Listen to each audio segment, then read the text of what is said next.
मध्ये आपले स्वागत। जलेश्वर तलावाच्या विकासासाठी निधी कमी पडू देणार नाही, आमदार तानाजीराव मुटकुळे यांची ग्वाही।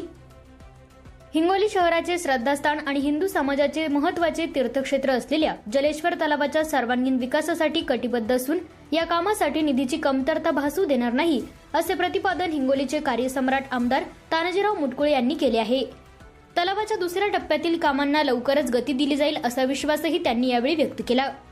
गेल्या 2 वर्षापासून जलेश्वर तलावाच्या सुशोभीकरणाचे आणि संवर्धनाचे काम हाती घेण्यात आले आहे। आमदार मुटकुळे यांनी या कामाचा आढावा घेताना सांगितले की तलावातील मोठ्या प्रमाणावरील गाळ काढण्याचे काम यशस्वीरित्या पूर्ण झाले आहे। तलावाला पूर्ण संरक्षण मिळावे यासाठी पिचिंगचे प्रोटेक्शन वॉल काम करण्यात आले आहे। तलावाला लागून असलेल्या नाल्याचे बांधकाम पूर्ण झाले असून पायाभूत कामही अर्ध्यापर्यंत पूर्ण झाले आहे। परिसरात सुरक्षेसाठी आणि सौंदर्यासाठी स्ट्रीट लाईट लावण्याचे काम मागील काळात पूर्ण करण्यात आले आहे। तलावाच्या उर्वरित कामांसाठी आणि परिसराच्या पूर्णतः कायापालटीसाठी आमदार मुटकुळे आता राज्य सरकारकडे पाठपुरावा करत आहेत। याबाबत अधिक माहिती देताना त्यांनी सांगितले की जलेश्वर मंदिर हे केवळ धार्मिक स्थळ नसून हिंगोलीच्या अस्मितेचे केंद्र आहे।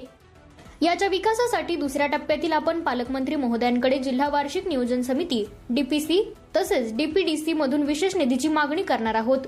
निधी उपलब्ध होताच अर्धवट राहिलेली कामे सुद्धा युद्ध पातळीवर सुरू होतील। तलावाचे पावित्र्य राखून तिथे येणाऱ्या भाविकांसाठी उत्तम सोयी सुविधा निर्माण करणे हा मुख्य उद्देश आहे।